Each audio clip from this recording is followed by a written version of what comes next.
Apreciados hermanos, es un placer saludarlos. Sean todos bienvenidos a este programa de educación continua virtual, al que hemos llamado Biblia, Teología y Misión. De hecho, con ese nombre nos pueden encontrar en nuestra página de Facebook y también en nuestro canal de YouTube. Y recuerden que nos estamos reuniendo por el momento a las 7:30 de la noche, hora de Perú, todos los martes y jueves. Bien, continuando con nuestro programa, y antes de hacer la oración, quiero mandar saludos a nuestros amigos de Transmisión Adventista, a nuestros amigos de México y también a nuestros amigos de El Salvador en el Ministerio Digital Verdad Adventista, que nos están apoyando regularmente. Ya en otras oportunidades mandaremos saludos a los otros ministerios que también están aquí, nos apoyan regularmente. Bien, antes de empezar, sean todos bienvenidos una vez más. Vamos a hacer una oración ya para darle tiempo al presentador, que va a tener un tema sumamente interesante el día de hoy. Oremos. Amante, buen Dios que estás en el cielo, Señor, gracias por el don de la vida, por habernos acompañado este día y también por habernos cuidado. Te pido, Señor, que en esta noche derrames tus bendiciones en cada uno de nosotros, tanto en los oyentes como en el orador, y puedas especialmente en el orador poner, que tú lo dirijas y poner las palabras adecuadas en su boca para que pueda expresarse de manera correcta y todos podamos entender, a fin de hacer las preguntas también correctas. Quédate con nosotros, Señor, en el nombre de Jesús. Amén. Bien, amigos, el día de hoy tenemos un tema bastante especial en el sentido de que me siento identificado al hablar de ese tema. Me refiero al libro de Daniel. Cuando yo era pequeño, una de las particularidades que tenía al leer este libro de Daniel, del profeta Daniel, es que a veces no entendía nada, porque hablaba de bestias, de visiones, de estatuas, de una locura, de reyes, de ejércitos, y yo pensaba en principio que esto era literal. Sin embargo, con el paso de los años y también por haber llevado a Daniel con el maestro Merlin Alomía en la facultad, me di cuenta que las cosas no eran así como yo pensaba cuando era mucho más joven.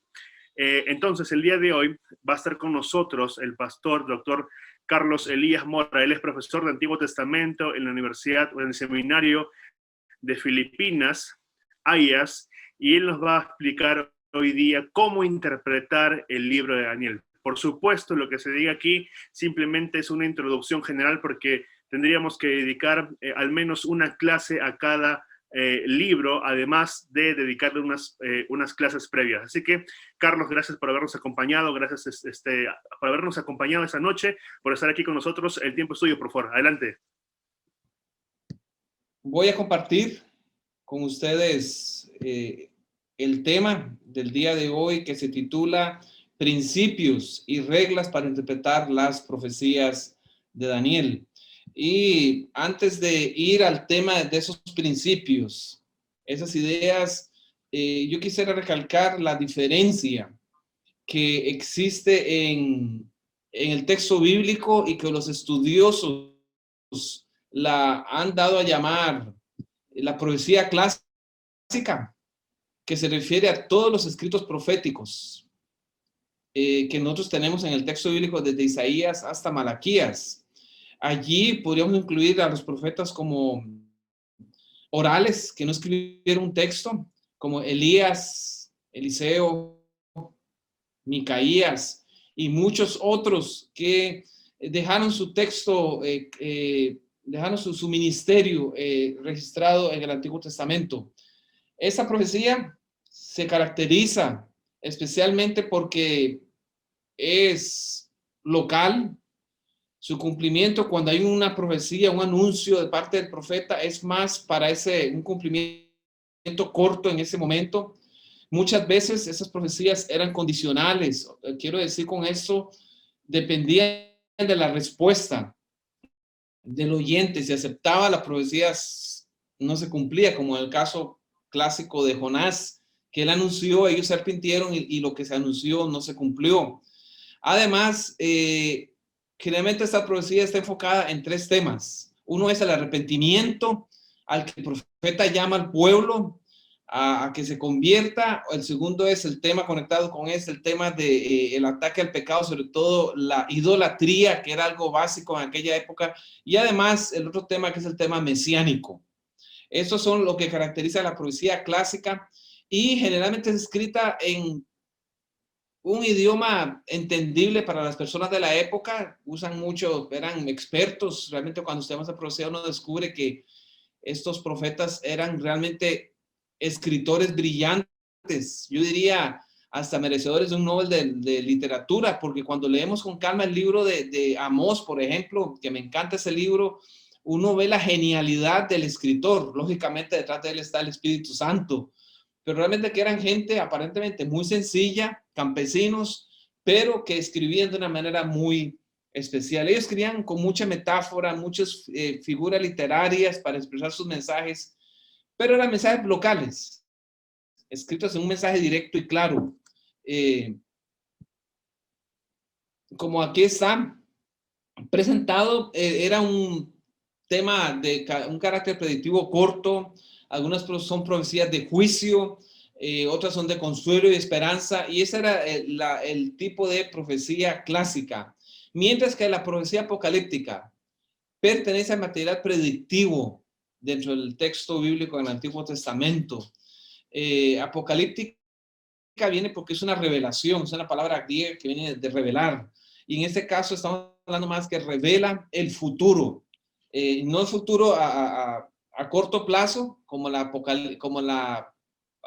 profecía clásica o la profecía hebrea, sino que este es a largo plazo. Es para el futuro lejano, no solo el tiempo del profeta, no solo el tiempo de Israel, sino que llega hasta los días finales. Y eso lo vamos a mencionar en el libro de Daniel.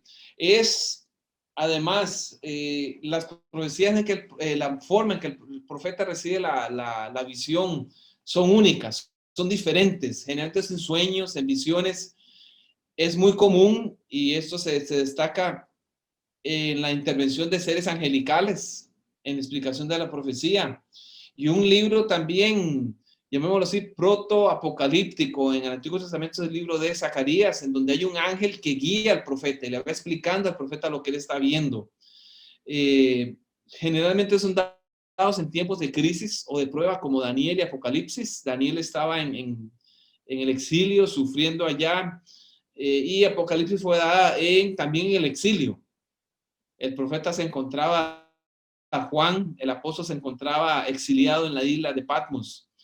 Hay constante marcados contrastes en sus descripciones. Es muy descriptiva, es muy impactante, y eso lo vemos en Daniel y Apocalipsis. También lo vemos en el caso de Zacarías, con imágenes hasta a veces, desde el punto de vista normal, es fuera de lo común. Utiliza imágenes vivas y generalmente se apunta hacia el futuro. En su aplicación es de un carácter más universal que local. Pensando en esto, movámonos a hablar de los principios. Quisiera recordar que dentro de la profecía en el Antiguo Testamento hay algunos textos que son considerados también apocalípticos, no solo Daniel. Ya mencionamos a Zacarías. Ezequiel tiene muchas de las características de la profecía apocalíptica. Isaías, capítulo 24 al 27, es llamado por muchos el pequeño apocalipsis de Isaías, porque en él el profeta habla de eventos futuros. Es uno de los primeros que introduce el tema de la resurrección, que es un tema escatológico. Y también Joel, sobre todo la segunda parte del libro, también por muchos es considerado un proto apocalíptico en el texto bíblico. Y esto, el clímax de la profecía apocalíptica en el Antiguo Testamento es Daniel. Ahí es donde se alcanza el clímax, que es básico para entender la profecía. Hablando de qué principios para entender la profecía apocalíptica, profética en la palabra de Dios. Primero, es el foco cristocéntrico. Y yo he servido como pastor. Recuerdo cuando estaba en Guatemala, habían 2, 3 hermanos que eran muy buenos conociendo los datos, fechas, eventos, cuando exponían realmente que eran buenos, pero algunos de ellos no eran tan fieles cristianos. Y no solo eso, a veces hablamos de fechas, de tiempos, de días, y se nos olvida que el centro de la profecía es Cristo Jesús. Y no es tan importante el tema de las fechas, los imperios, los reinos, los personajes. Eso nos ayuda a ver la mano de Dios en la historia, pero siempre debemos recordar que el foco central es Cristo Jesús. Y ustedes ven allí los textos en pantalla en donde Daniel siempre exalta a Cristo, siempre Cristo aparece. Y no tenemos el tiempo, en otro momento hablaremos. En Daniel 9, 24 al 27 está la profecía de las 70 semanas. Y a veces nos enfocamos explicando los decretos, cuándo empezó la profecía, cuándo termina, cuándo llega. Pero el texto es así, sobre todo el versículo 24, 25, está hablando del sacrificio de Cristo. Es el evangelio expresado en palabras claras e impactantes. Ese es el centro de la profecía, Cristo Jesús. Ese es el centro que debe dar a la profecía un tinte no solo académico, no solo de asustar a las personas, si puedo usar ese término, que a veces algunos predicadores hacen eso, sino es guiar a las personas hacia Cristo Jesús. Exaltar a Cristo como el centro del oráculo. Otro punto importante al estudiar la Biblia es su propio intérprete. Y esto es un principio de la Reforma protestante que Lutero y otros hombres rescataron. Sola escritura. La Biblia se explica a sí misma. Quiere decir que los símbolos que encontramos en el texto bíblico encuentran su significado en la misma Biblia. No hay que empezar a buscar que el oso en Daniel 7, y algunos dirán, bueno, el oso, Rusia ha sido representado un momento como un oso, entonces vamos a buscar en Rusia. No, ese concepto no es un concepto bíblico, es sacado de otro lugar. El norte y el sur. Bueno, que el sur es esto, el norte es lo otro. En otro momento presentaré acerca de este tema en Daniel 11. Hay que ir a la Biblia, la propia Biblia, a encontrar el significado de qué es sur y qué es norte. Y podríamos mencionar muchos otros ejemplos donde las alas en las bestias significan velocidad, de acuerdo a Habacuc. No hay que salir del texto bíblico. El texto bíblico nos da la guía de cómo entender esos símbolos y eso nos va a evitar muchos problemas. Yo me sorprendí hace 20 años atrás cuando las Torres Gemelas cayeron. Y recuerdo en esos días, eso fue un impacto mundial. Algunos pensaron que las Torres Gemelas se encontraban en Apocalipsis 17. Es un buen ejemplo de cómo a veces interpretamos la Biblia en base a lo que nos pasa afuera, en base a lo que vemos afuera, cuando debemos buscar la interpretación en la misma Biblia, no en eventos, no en circunstancias, no en símbolos exteriores al texto bíblico. En tercer lugar, la clave para interpretar el Antiguo Testamento se encuentra en el Nuevo Testamento, no en el literalismo. Nosotros creemos en lo que se ha llamado decir en latín el sensus literalis. Quiere decir que cuando leemos el texto bíblico debemos de entenderlo en la medida de lo posible de manera literal, a menos que el texto nos indique que es una parábola, que es alguna figura literaria, pero si no, se interpreta literalmente.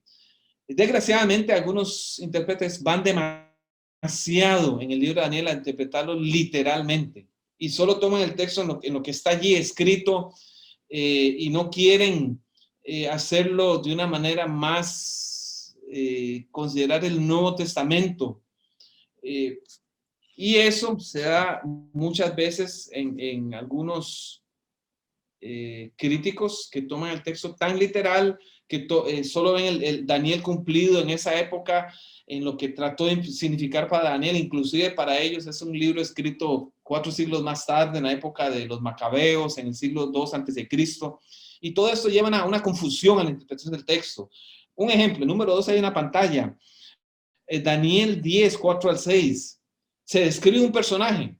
Y yo leí a un autor, Ernest Lucas. Cuando él interpreta el personaje, trata de que es un personaje celestial. ¿Por qué? Porque él es demasiado literal. Él trabaja con principios críticos y él lo ve así. Pero cuando nosotros comparamos eso con Apocalipsis capítulo 1, entendemos claramente, sin duda alguna, que ese personaje que le aparece a Daniel es el mismo Cristo Jesús. Entonces, debemos ir al Nuevo Testamento. El problema sucede también con algunos evangélicos que toman tan literal el Antiguo Testamento, las profecías del Antiguo Testamento, que ellos dicen que Israel, la nación de Israel hoy en día, que está ubicada allá en el Medio Oriente, es el pueblo de Dios y que Dios está cumpliendo sus profecías ahí. ¿Por qué? Porque se toma el Antiguo Testamento totalmente literal. Debemos buscar en el Nuevo Testamento, no en el literalismo, el significado de las profecías. Y esto es evidente en el texto bíblico. Este principio está allí y en un momento vamos a mencionar otros detalles con respecto a este elemento importante de la interpretación profética. Conectado con esto está cómo entender la profecía.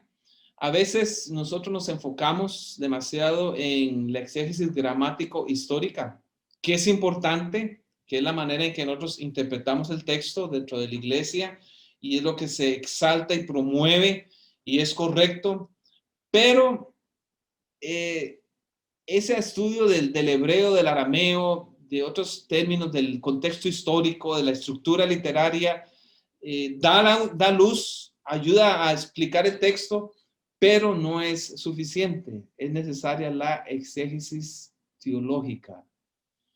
O sea, los principios, los valores y las explicaciones deben estar de acuerdo con la enseñanza bíblica en general. Hay que ir y comparar el texto de Daniel en algún momento con otros pasajes para entenderlo mejor. Los mismos profetas no entendían muchas veces lo que estaban escribiendo. Ustedes ven al final del capítulo 8 que Daniel se quedó impactado, choqueado, cuando él no pudo entender toda la profecía de Daniel 8 y él se quedó traumatizado especialmente con las 2300 tardes y mañanas.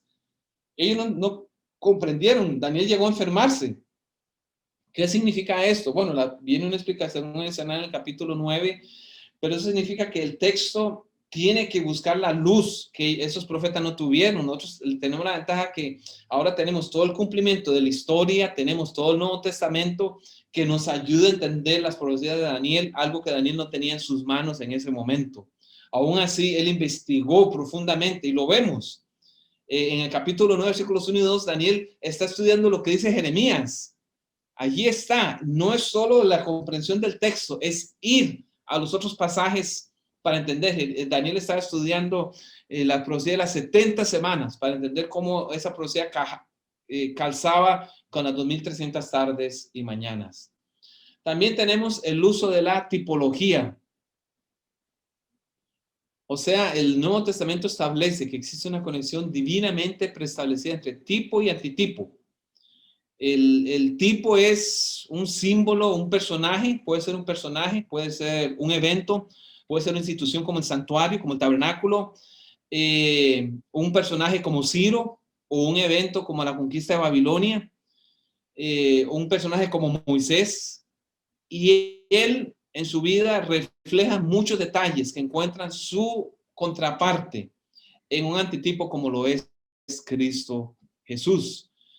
Se usa generalmente la ilustración de una sombra. La sombra es el tipo, es tan solo una silueta de la realidad, que es el antitipo. La mano, en este caso, si usted está poniendo su mano ante la luz, hay una sombra que aparece definida, su mano. Y eso es lo que sugiere que es una mano, pero no ven los detalles, ni el color de la piel, ni el color de las uñas. Eso se ve solo en la realidad. Lo mismo sucede con la tipología.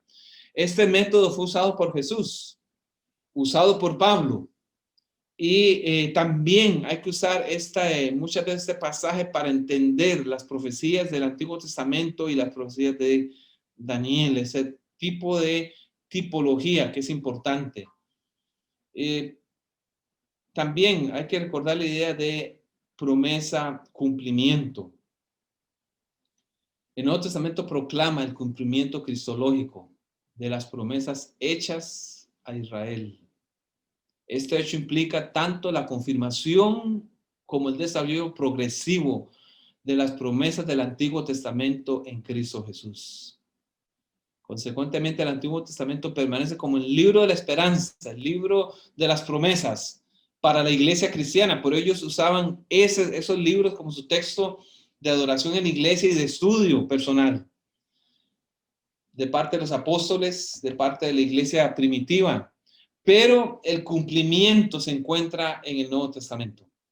Este principio es básico para entender eso. Y cuando un profeta del Nuevo Testamento usa una profecía del Antiguo, es porque esa profecía le está dando esa ampliación. Y allí podemos caminar con pie seguro en la interpretación. Cuando discutimos un tema, bueno, esto el Nuevo Testamento lo usa, sí, ok, esta profecía tiene elementos que son básicos para entender en los días finales. Cada uno de estos principios es muy importante y requieren tiempo para entenderlo y comprenderlo mejor. Un elemento también importante es el tema de la condicionalidad, que ya mencionábamos anteriormente de la profecía clásica. Jeremías 18, 7 al 10 lo expresa claramente. Dios va a cumplir, pero si el pueblo se arrepiente, Dios va a detener el cumplimiento de esa profecía.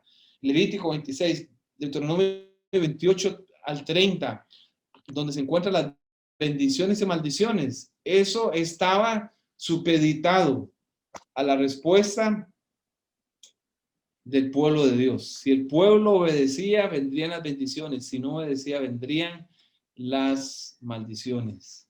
En el caso de Daniel, cuando usted lee detenidamente la profecía, no encontramos ninguna condicionalidad. Y es una característica de la profecía clásica. Allí no hay condicionalidad. Allí el profeta dice esto y esto y esto y esto se va a cumplir. Estos son los elementos. No hay ninguna condicionalidad. Dios está anunciando. Y eso se ve porque también las profecías tienen que ver con los elementos del tiempo final. Entonces, no hay ninguna condicionalidad en el texto de Daniel, por eso es diferente a la profecía clásica. Debemos también recordar, al interpretar el libro de Daniel, el mismo el texto lo sugiere, que estas están enfocadas más en la era cristiana, las profecías de Daniel, que en simplemente eventos del pasado. Cuando estudiamos Daniel, vemos que empieza con los imperios del pasado, pero finalmente llegan al establecimiento del reino de Dios. Y todas las profecías de Daniel, tienen ustedes allí los textos en pantalla, apuntan hacia el establecimiento del reino de Dios. De una u otra manera está allí. Y es allí donde debemos recordar. Entonces, estamos marchando del tiempo de Daniel a nuestros días, al comienzo. Esto nos recuerda entonces también algo muy importante en la interpretación de Daniel. Es un cumplimiento a lo largo de la historia de la humanidad. No es, como dicen los dispensacionalistas, que hay un cumplimiento que se corta en cierto momento, como en el capítulo 11, algunos dicen que es en el versículo 16, allí termina el periodo de Antíoco Epífanes, o algunos dicen que termina en el versículo 35, y hay ellos le dicen una brecha, la teoría de la brecha, una brecha que queda en blanco, esa brecha a la época de la iglesia cristiana, y luego vienen los eventos finales. No. El texto sugiere el cumplimiento a lo largo de la historia. Y eso se ve muy claramente descrito en Daniel capítulo 7, que no tenemos el tiempo de analizar aquí, pero eso es importante, el desarrollo de la profecía a lo largo y su cumplimiento a lo largo de la historia de la humanidad. ¿Por qué? Porque el libro de Daniel lo que pretende demostrar es el cumplimiento y que Dios está al control de la historia de la humanidad. Dios es el que guía los eventos humanos, es el que pone y quita reyes, de acuerdo a Daniel capítulo 2, en la oración que hace Daniel en los versículos 20 al 23. Pero avancemos. Hay otras características singulares de Daniel y Apocalipsis. Y una de ellas es que se desarrolla en una secuencia inquebrantable de eventos. Siempre empezando con el pueblo de Dios en la época del profeta hasta llegar a nuestros días. Ya lo mencionamos en Daniel, lo vemos en Apocalipsis con las 7 iglesias que proféticamente señalan desde el inicio de Daniel 2 con Éfeso representando a la época cristiana hasta la Odisea que representa la última iglesia en nuestros días, los días finales de la historia. Y lo mismo se repite en los sellos. Hay un inicio en los días del profeta Juan hasta llegar a los eventos finales. Y así consecutivamente. Esta estructura nos recuerda primero que estos profetas escribieron un texto organizado y claro. No estaban escribiendo, disculpe la expresión, al lote. No estaban escribiendo a lo que cayera, a la suerte. No, ellos tenían claro en su mente. Y voy a repetir, es maravilloso ese texto. ¿Por qué? Porque aparte de la habilidad del profeta en escribir, estaba la inspiración del Espíritu Santo guiando la mente de estos hombres. Y ahí es donde se combina el elemento humano con el elemento divino de una manera maravillosa, pero también misteriosa. El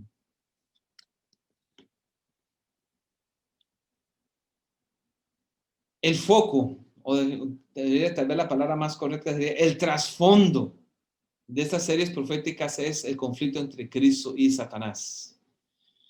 Y no debemos olvidar esto, no es simplemente que Daniel Apocalipsis, en este caso Daniel, es solo acerca de reyes, de Nabucodonosor, de Alejandro el Grande, de los Seleucidas, los Ptolomeos, de Augusto César, y ya.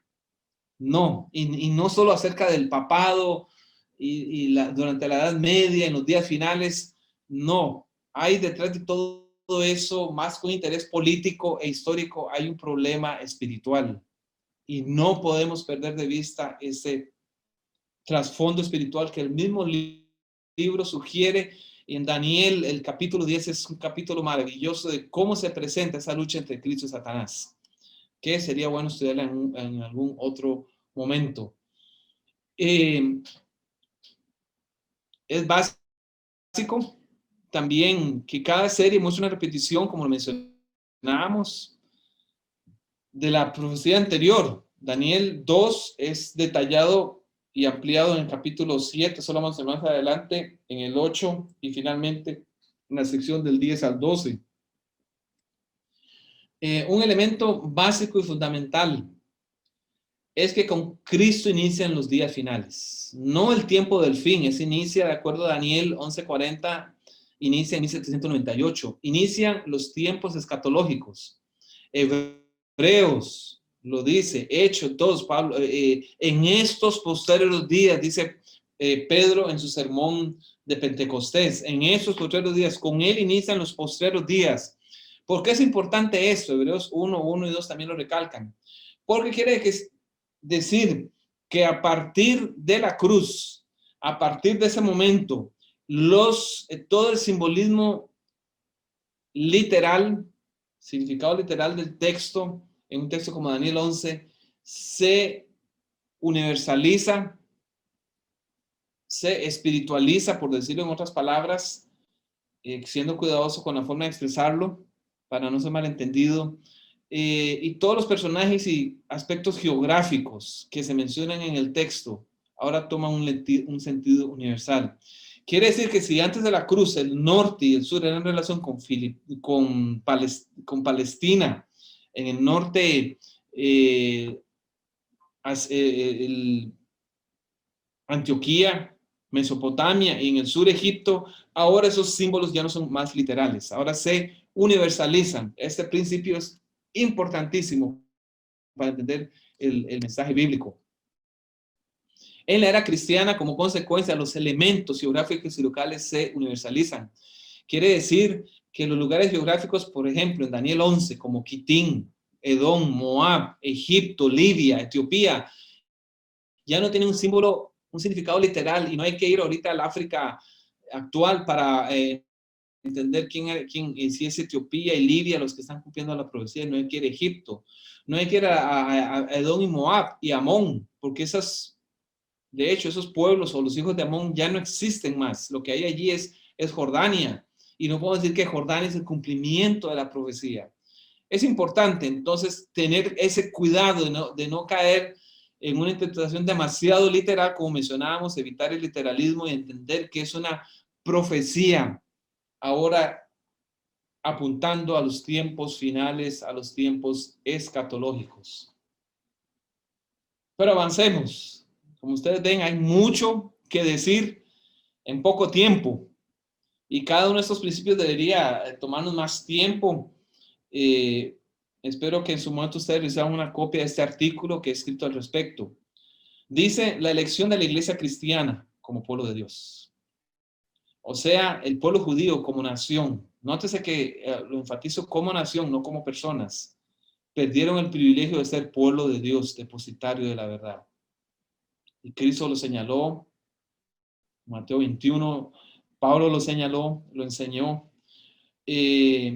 Todo judío necesita la salvación en Cristo y la gracia divina como cualquier pecador y como la necesitamos nosotros también. Todos necesitamos de Cristo. Y la promesa es que Dios va a reunir a su pueblo, a hacer un solo pueblo. Ahí está el texto al final en Efesios 2, 14, 16. De los dos pueblos hizo uno solo. Dios tiene un solo pueblo. La iglesia cristiana es el pueblo de Dios para estos días finales. Dios no tiene dos pueblos, Dios tiene uno solo. Y eso está claro a lo largo del texto bíblico, sobre todo el Nuevo Testamento. Por eso hay que ir al Nuevo Testamento y no quedarnos solo con el Antiguo Testamento. Hay que ser equilibrados al momento de interpretar la profecía. Y finalmente, algo que muchas veces no se menciona, y es que el rechazo de la luz que Dios nos está dando conduce a la oscuridad. Por ejemplo, y permítame decir algo, un supuesto, lo que acabamos de mencionar en el principio anterior. Usted se aferra, no, es que el pueblo judío sigue siendo el pueblo de Dios, y el pueblo judío, y usted está viendo cómo el pueblo judío cumple la profecía o no. No. El rechazar el texto bíblico nos puede conducir a la confusión. Y esto es muy serio. Lo que Dios está revelando en su texto bíblico acerca de no solo las profecías, a través de ellas, por ejemplo, la solemnidad del sábado, el concepto del estado de los muertos. Si nosotros en nuestro estudio nos volvemos caprichosos y rechazamos la luz que estamos recibiendo, nos vamos a confundir. ¿Y cuántas veces no hemos visto eso en la iglesia? ¿Cuántas personas no se han salido del pueblo de Dios porque encontraron nueva luz, entre comillas, y se fueron en esa nueva luz y se aferraron a esa nueva luz y más bien estaban yendo a la oscuridad? Entonces debemos ser humildes, debemos cada vez que usemos un texto bíblico y descubrimos algo nuevo, volver al texto bíblico nuevamente, revisar nuestros conceptos para saber que estamos caminando sobre tierra firme, que es el propósito de esa presentación, guiarnos cómo entender claramente el texto bíblico usando los principios correctos. A esto quiero agregar algunos reglas específicas con todo este background para interpretar el libro de Daniel. Primero hay que entender la temática del libro. Si entendemos el tema del libro, vamos a entender el significado de sus profecías. Y a veces cuando empezamos el estudio de Daniel, yo sé que a veces el tiempo constriñe, hay que hacer otras cosas, hay que avanzar, pero entramos directamente con la profecía de Daniel 2. Y se nos olvida entender cuál es el mensaje del libro en sí. Y Daniel 1 y 2, Daniel capítulo 1, versículo 2, lo resume. Esa es la puerta de entrada al texto. Primero, Dios controla la historia. Segundo, Él entrega el poder a quien Él quiera. Aquí dice el texto que Él se entregó en manos de Babilonia. Y no fue que Nabucodonosor triunfó porque era muy capaz e inteligente, era un poderoso genio militar. No, fue porque Dios le entregó en sus manos Jerusalén. Y entonces, aquí aparece el otro tema, la lucha entre Dios y Babilonia, entre el bien y el mal.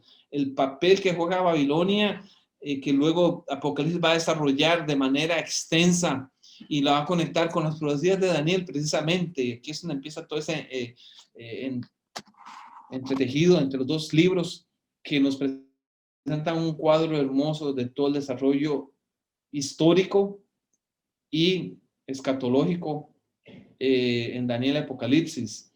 El pueblo de Dios bajo presión. Note que en el versículo 2, el pueblo es puesto bajo presión. Hay persecución contra el pueblo de Dios. Ese es el objetivo del enemigo. No puede atacar a Dios en el cielo directamente, pero lo va a hacer contra su pueblo. Y por eso vemos constantemente al pueblo de Dios en opresión. Y después, que es el tema que presentaré en otra presentación, en la siguiente, de acuerdo a la invitación que se me hizo, es el concepto del templo santuario.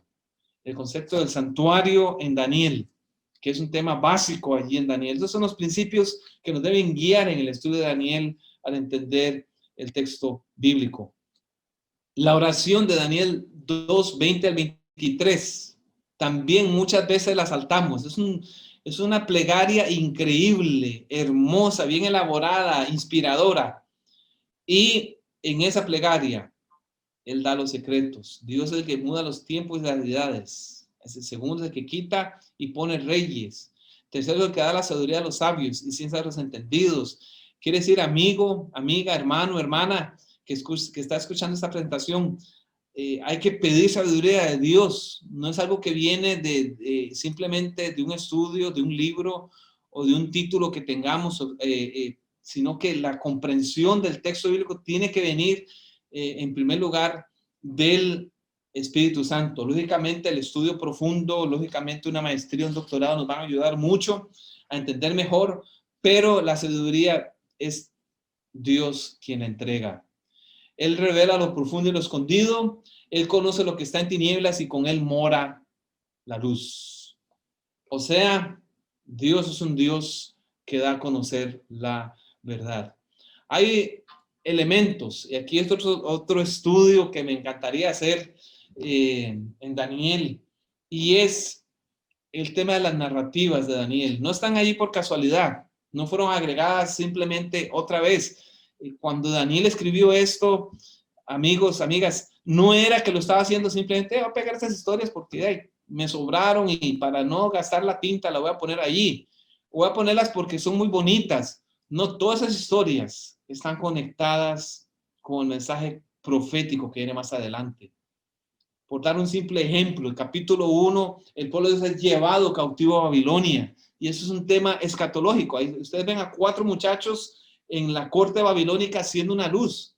Ese es el tema de Daniel Apocalipsis. El pueblo de Dios en medio de Babilonia siendo una luz para su pueblo. El capítulo 3, la adoración de la imagen de oro. Yo pregunto, ¿de dónde piensan ustedes que tomó Daniel capítulo Apocalipsis 13 la idea de adorar la imagen? Y que se hizo una imagen. De Daniel capítulo 3. El capítulo 6. El tema de la adoración. Y nótese que a Daniel se le persigue, él ha estado al foso de los leones simple y llanamente porque él quiere adorar a su Dios y no adorar a otra persona. ¿Cuál es la gran lucha en los tiempos finales? El tema de la adoración. De acuerdo a Apocalipsis. Y Apocalipsis está saturado de momentos de adoración. O sea, adoración no es una coincidencia. Y nótese que se le juzga en base a la ley. Y eso nos invita a considerar que sí, que en los tiempos finales. Ustedes ven cómo Daniel, las narrativas, las historias son importantísimas para entender el mensaje del libro. Y muchas veces olvidamos esos detalles. Es fundamental entender Daniel 2. Daniel 2 es muy sencillo, es muy claro y es, por decirlo así, el ABC. Es el kindergarten de la profecía, es donde usted llega y aprende lo básico. Y con eso puede meterse luego al capítulo 7, al capítulo 8, etc. Es la base para entender el mensaje bíblico. Además, otro aspecto importantísimo es identificar a los 4 imperios. Con esto usted ya tiene el fundamento para seguir la interpretación profética. ¿Y cuáles son esos 4 imperios? Babilonia, Medo-Persia, Grecia y Roma. ¿Son nuestras propias interpretaciones? No, el texto lo dice, hay que ir al texto. En Daniel capítulo 2 es Daniel, el profeta, que le dice al rey, tú eres la cabeza de oro. Después de ti se levantará otro reino. Vamos a la historia. ¿Y cuál es el otro reino? Medo y Persia. El siguiente es Grecia. Y el siguiente, por ende, es Roma. En el capítulo 8, que ya no está Babilonia, los versículos 20 y 21 claramente identifican. No está dado a la imaginación, a la suposición. Le dice, el carnero que tú vistes es Medo y Persia, y pone los medos y persas juntos. Esto es importante porque algunos dividen a Medo y a Persia en dos, especialmente los críticos. No, el texto lo dice claramente, los medos y los persas. En el capítulo 5, versículos 30 y 31, se describe que es los medos y los persas los que conquistaron Babilonia, no solo los medos. O sea, la profecía lo está diciendo. Y luego en el versículo 21 dice Grecia. Capítulo 8, 21, identifica a Grecia como el siguiente poder. Lo mismo sucede en Daniel capítulo 10. Dice, Persia, el reino de Persia se me pone. Luego vendrá, versículos 20 y 21, en capítulo 10. Luego vendrá el príncipe de Grecia. O sea, el texto es claro y lo dice evidentemente. Los 4 imperios, ¿entendemos eso? Tenemos el fundamento para seguir con la profecía. Hay una estructura básica en la elaboración del texto. Ustedes ven que las 4 profecías, las 4 líneas proféticas están compuestas de prólogo, profecía, explicación y epílogo. Además, hay un principio de paralelismo. ¿Qué quiere decir esto? Que lo que se dice en el capítulo 2 se repite en el capítulo 7 y se amplía. Y además en el capítulo 8 y 9 y el capítulo 11 hace lo mismo. Amplía esos conceptos que están allí. Esto es rápidamente una visión, una vista rápida de estos elementos, sobre todo en capítulo 2, 8 y 11, en donde están los mismos poderes. Se usan términos similares y se han hecho estudios en hebreo. Yo no quise presentar aquí el hebreo, donde las palabras usadas son las mismas. ¿Qué nos está diciendo el texto? Por ejemplo, en Daniel 11, no tiene que perderse. Intérprete. Vaya y revise lo que dice el 8 y el 7 y el 2. Ahí está el fundamento para entender el capítulo 11. Alguien una vez me preguntaba, ¿es el principio para entenderlo? Para mí es el principio básico. Allí está en el texto bíblico. Vaya al texto básico. Hay otros principios que en un momento se pueden estudiar con más detalle para entender el capítulo 11, pero eso es el principio de repetición y ampliación. Y aquí están las expresiones, los elementos que se usan claramente para identificar la Roma papal, en este caso en pantalla, en capítulos 7, 8 y 11, que nos ayudan a entender el texto bíblico. El estudio de términos hebreos y arameos, y quizá para muchos de nosotros no manejamos esto con perfección, pero sí, lo que podemos hacer, y yo le invito a usted, hermano, amigo, a que use distintas versiones del texto bíblico. La Reina Valera 60, pues usa la última versión de la Reina Valera, use otras versiones del texto bíblico en español, traducciones. Y eso, al comparar las traducciones, una muy recomendada porque es hecha por un equipo de eruditos, es la Biblia de Jerusalén. Y al comparar usted las traducciones va a ver cómo ellos entendieron el texto bíblico, que están trabajando con el texto en original.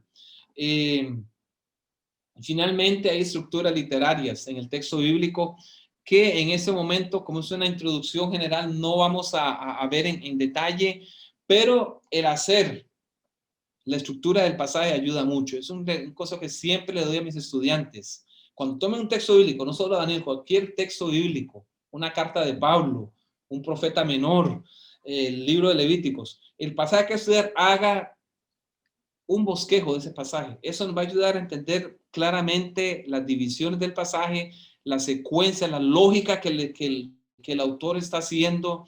Nos va a ayudar a tener claro, a no ver solo palabras y allí en el texto que a veces se ve un poco como cansado o no claro. Nos va a ayudar a enfocarnos en el texto, a ver dónde termina una idea, dónde empieza otra, dónde están las principales ideas y cuáles ideas son subyacentes, lo que en gramática se llaman las cláusulas, y hay algunas subcláusulas que están sometidas a la principal frase. Todo eso nos va a ayudar a entender, aunque parezca un trabajo un poco, tal vez para algunos sencillos, para otros sin sentido, es un trabajo que enriquece mucho el estudio de la palabra de Dios y el estudio del libro de Daniel. Eso nos va a ayudar montones. Eso nos va a ayudar a entender muchos detalles que el mismo contexto explica de un pasaje a veces considerado difícil. Con estas ideas, solo puedo concluir diciendo que hemos esbozado los principios generales de cómo comprender las profecías bíblicas, la clásica y la apocalíptica, pero especialmente los oráculos de Daniel. Se han presentado las reglas para entender estos oráculos, que espero sean de motivación, de inspiración, de guía en tu estudio personal, en tu trabajo, en tu investigación, en tu lectura. Ahora está en tus manos tomar estas herramientas y aplicarlas con oración y determinación, volviendo siempre al texto bíblico. Los tesoros de Dios brillarán a los ojos del lector cuidadoso al aplicar estas guías. Descubriremos hermosas verdades, no solo en la historia, no solo en simbolismos, en conexiones, pero sobre todo en carácter de Dios, en su mensaje bíblico para nosotros, para nuestros corazones, para nuestra vida diaria, para nuestra lucha personal.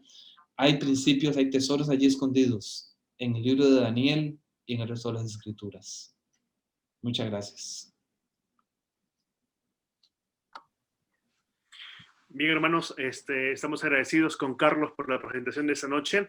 Hemos recibido muchas preguntas. De hecho, Daniel es uno de los libros que despierta la curiosidad de mucho. Recuerdo cuando era niño, y mi padre me leía Daniel. Habían muchas bestias, imágenes, que un rey que se volvió loco, que 7 años, que vacas, y me perdía a veces. Felizmente mi hija no tiene ahora ese mismo problema porque hace años atrás traduje un libro de Seth Pierce sobre Daniel, las profecías de Daniel para adolescentes. Mi hija no es adolescente, pero tuvo curiosidad de leer el libro de Daniel y este libro lo usó bastante para poder entender este libro enigmático, pero también singular del Antiguo Testamento. Bien, Carlos, tenemos algunas preguntas. La primera de ellas es que, amigos, lo que se ha presentado aquí es un esbozo general, un panorama general.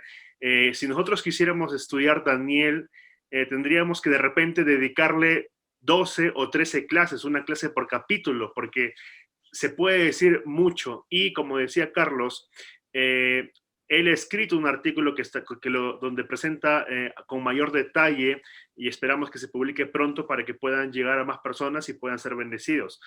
Ahora, la primera pregunta que tengo para ti es la siguiente. ¿Existen otros aspectos adicionales que nos den una distinción de la profecía clásica y apocalíptica, además de lo que se habla del elemento condicional y de lo que se conoce como el doble cumplimiento?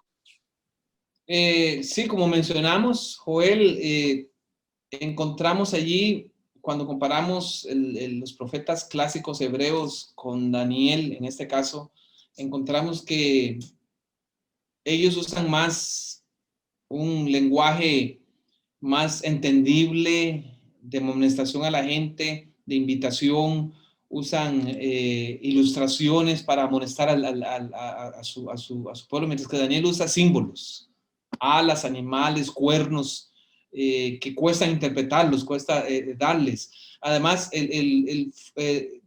como mencionamos, las profecías generalmente clásicas son para los tiempos de esos días. Se habla de imperios, de reinos, la profecía contra Amón, contra Tiro, contra Moab, contra Elam, contra Babilonia. Son profecías de cumplimiento local.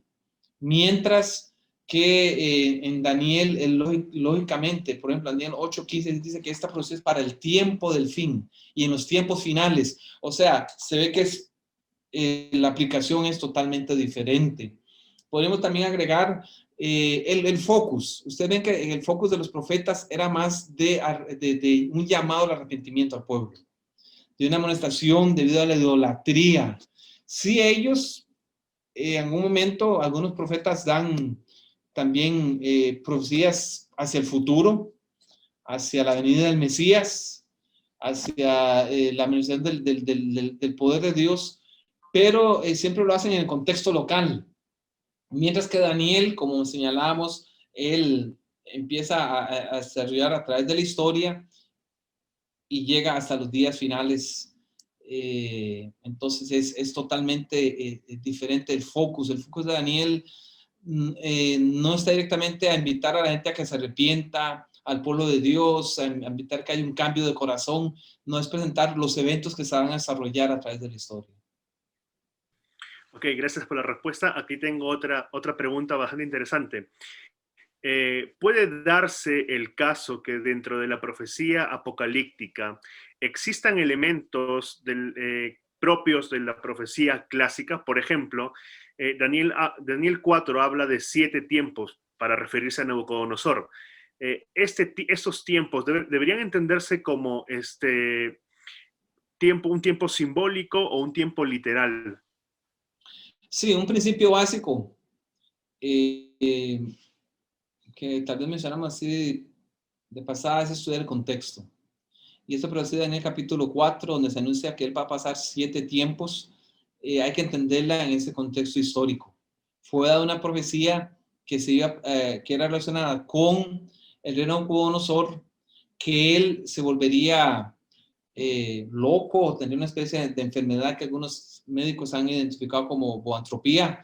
Se podía conducir como un buey, y él se mantuvo así por 7 tiempos. Y la profecía al final, en Daniel 4, dice que finalmente él se dio, permítame un momento,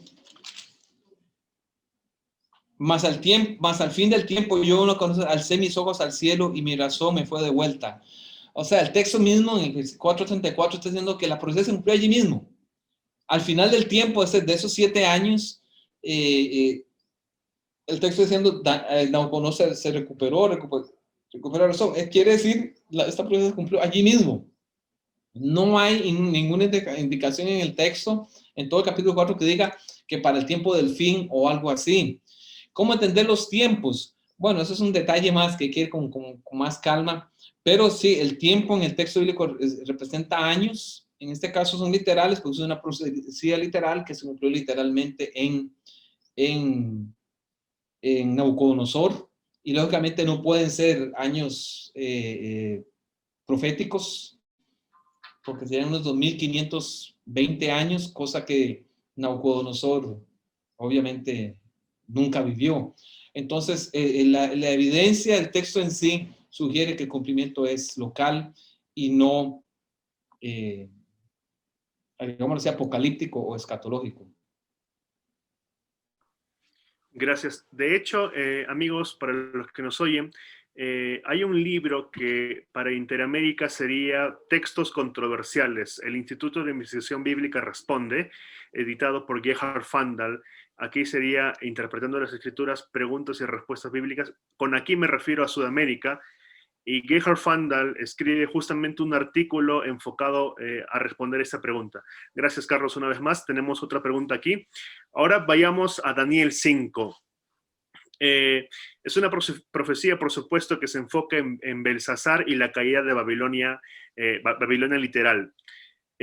¿Podríamos considerar tanto a Belsasar y a la caída de Babilonia como una tipología del cumplimiento final del mensaje del tercer ángel que habla de la caída de Babilonia la mística, o solamente esto es una ilustración y no tiene un cumplimiento apocalíptico? Es una pregunta importante y fue un detalle que mencionamos. Las historias, los relatos que están allí en Daniel del 1 al 6, que es la parte histórica del libro, no están colocados así por casualidad. Y yo diría que sí, que de una manera tipológica se está representando los vasos. Y vuelvo a hacer la pregunta, ¿de dónde tomó Juan la idea en Apocalipsis capítulo 17 de una mujer llamada Babilonia con un vaso, con una copa en su mano, ofreciendo a todos los reyes para beber de esa copa? De Daniel, capítulo 5. Esa es una imagen tomada de allí. Entonces, sí hay una tipología en donde se representa Babilonia, el pueblo de Dios cautivo allí, y viene la liberación de Ciro, que aparece en Isaías capítulo 45.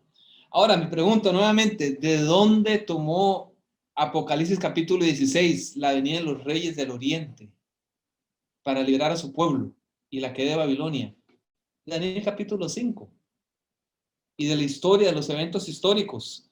De allí fue de donde tomó ese mensaje el profeta de Apocalipsis. Ahora, un detalle más en la pregunta es lo que mencionamos con anterioridad.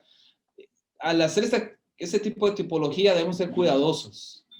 Apliquemos lo que el Nuevo Testamento utiliza y veamos allí la conexión.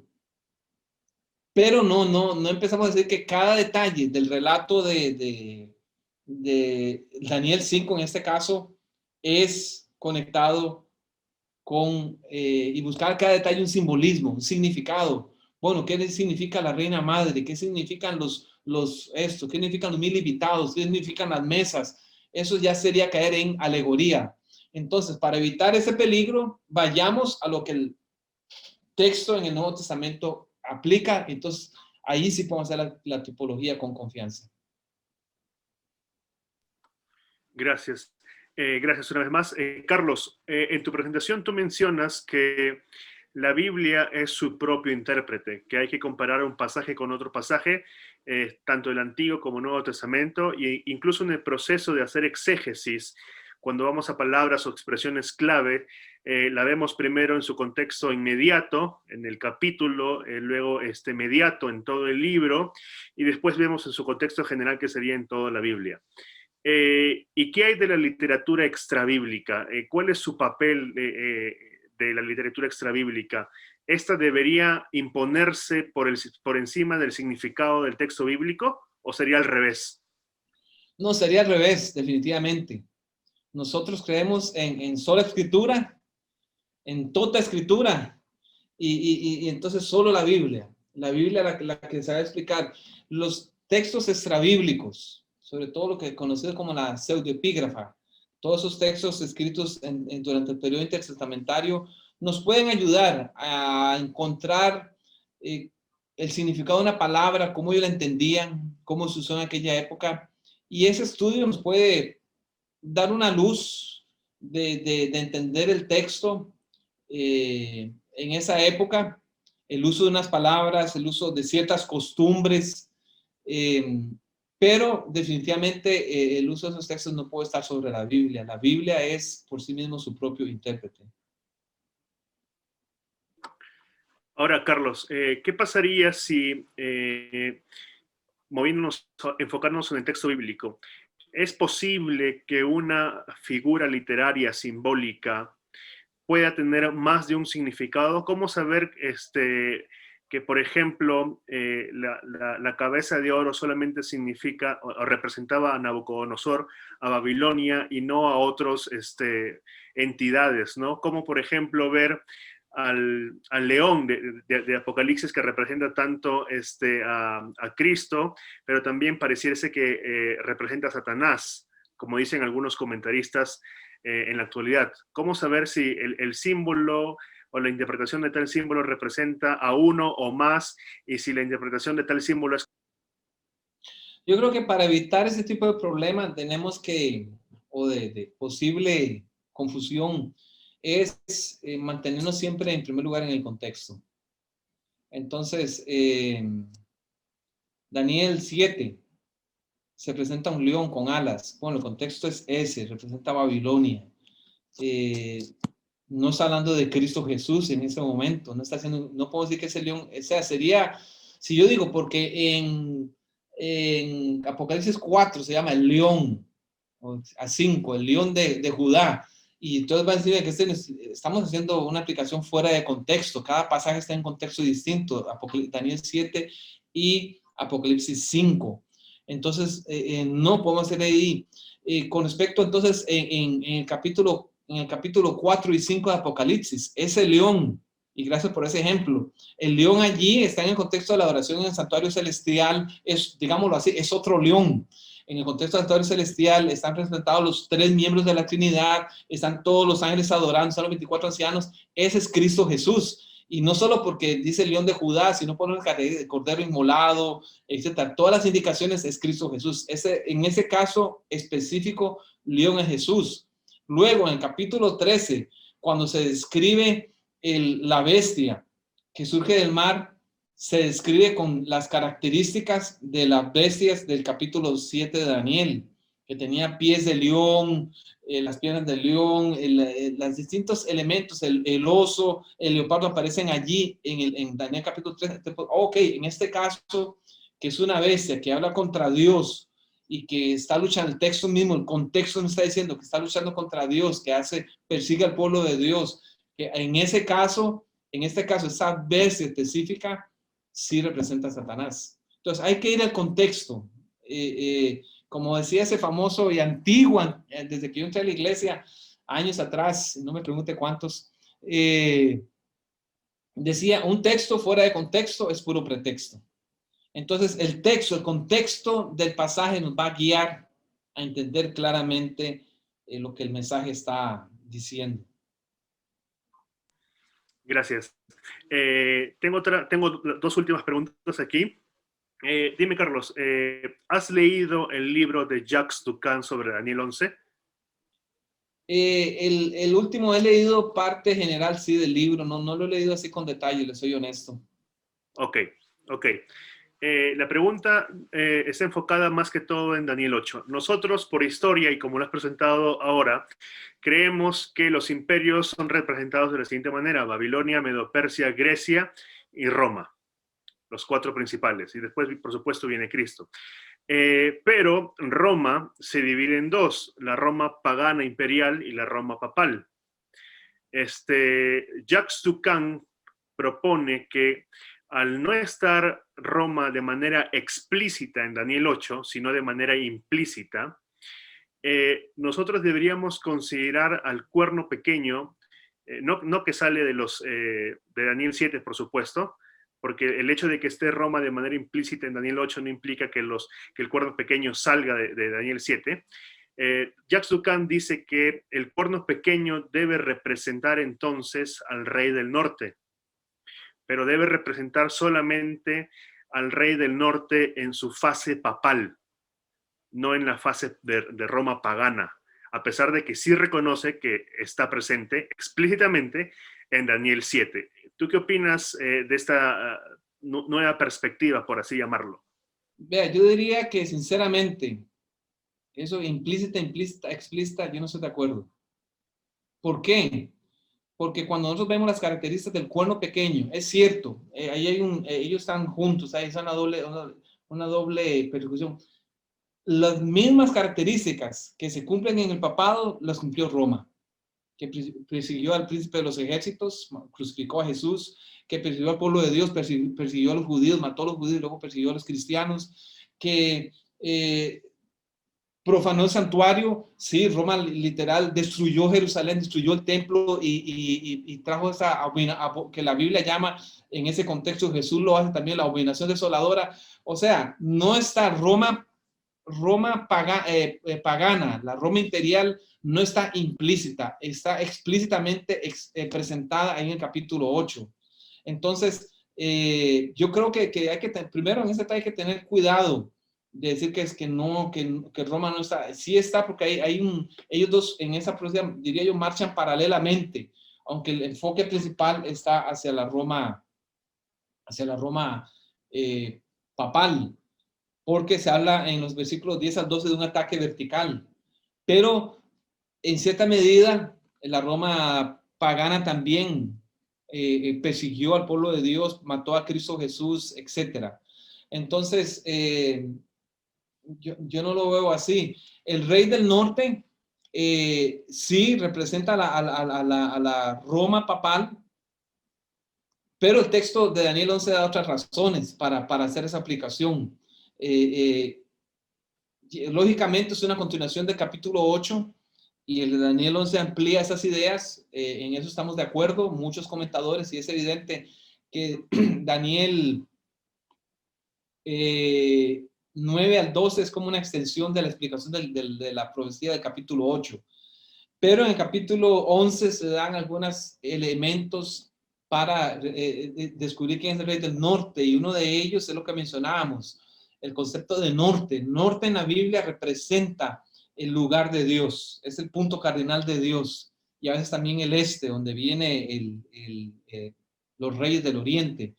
Allí el norte, hay varios pasajes en Salmos 48, 1 al 3, Isaías 14, 12 al 3, al 14, cuando este rey de Babilonia dice que me quiero sentar, ¿no? ¿Qué coincidencia? Es el rey de Babilonia, me quiero sentar a los lados del norte y quiere ser como Dios. ¿Por qué? Los lados del norte es donde está el trono de Dios, es el símbolo. Entonces, este poder, este falso rey del norte, porque es falso, el verdadero es Dios. Este falso rey del norte en el Daniel 11 es el Satanás, cuyo agente trabajando aquí en la tierra, la profecía lo identifica, es el poder papal. Gracias. De hecho, amigos, con Carlos vamos a tener dos presentaciones más. Una se va a enfocar en Daniel 8 y su santuario, y la otra se va a enfocar en Daniel 11. Recuerden que ya hemos tenido la propuesta de Roy Kane, que habló sobre Daniel 11 y el Islam, y la próxima propuesta va a ser la de Carlos, que va a estar con nosotros más adelante. Carlos, de hecho, me sentí tentado, porque la última pregunta está enfocada explícitamente en Daniel 11, así que voy a dejar esa pregunta más bien para el tema cuando tengas tu presentación. Y la pregunta que quisiera hacerte ahorita ya para finalizar es, ¿qué literatura recomendarías, ya sea en español o en inglés, para profundizar más el estudio del libro de Daniel? Tengo entendido, antes de que menciones de repente un par de libros, que tú escribiste un libro que se enfoca en Daniel en los tres últimos capítulos, ¿verdad? Sí, es este libro, Dios defiende a su pueblo. Es un comentario exegético que yo hice ya un tiempo atrás y lo hice también en base a mi tesis doctoral. Eh, y el libro yo traté como de llenar ese espacio que había hecho en muchos libros antes de los 90s, antes del año 2000, que no había tanto preocupación por Daniel 10 al 12. Y este libro lo publica la casa Adventus, que Pastor Rassi, el que lo dirige, y si alguien quiere conseguirlo, tiene que ir a adventus.com, y ellos tienen el servicio de enviarlo por el correo para los que estén interesados en conseguir este libro. Pero aparte de eso, esto es nada más que enfocado en Daniel 10 al capítulo 12. Yo he estado trabajando con un amigo en Puerto Rico que me lo está traduciendo al inglés. Estamos en ese trabajo.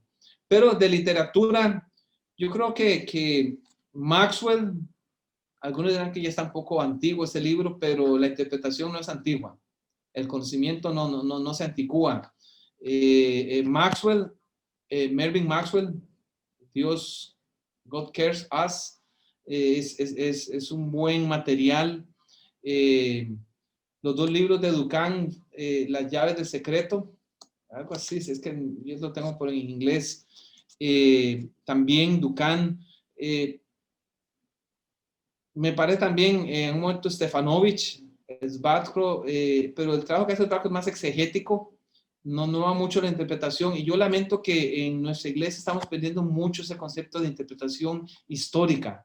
Nos estamos quedando mucho con la interpretación solo académica, exegética, de lo que el texto dijo, de esto, de la palabra en hebreo, en griego, pero se nos olvida.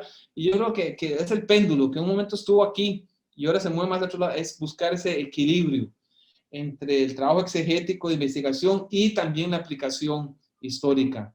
Stefanovich puede ser de gran ayuda. Fandel tiene un libro pequeñito, pero entiendo que él sacó ahora un libro ya completo. Yo tengo una copia, pero es su copia como un borrador que él tenía del libro que en algún momento uso en mis clases con la autorización de él. Como una guía, como una introducción, donde él da una muy buena explicación de muchos temas en el libro de Daniel. Esos autores, que son nuestros autores actuales, son los que nos pueden ayudar bastante a entender el libro de Daniel y a tener una guía. Y yo creo que sí es buen momento, y puede sonar un poco extraño lo que voy a decir, usar a Urias Smith. No en la interpretación de algunos símbolos que sabemos que están desactualizados, que no se cumplen más, pero como le digo, él tiene mucha información de cumplimiento, por ejemplo, del papado, de eventos históricos, que nosotros como iglesia adventista en un momento hemos perdido. Yo no sé si tengo a mano aquí, déjeme ver.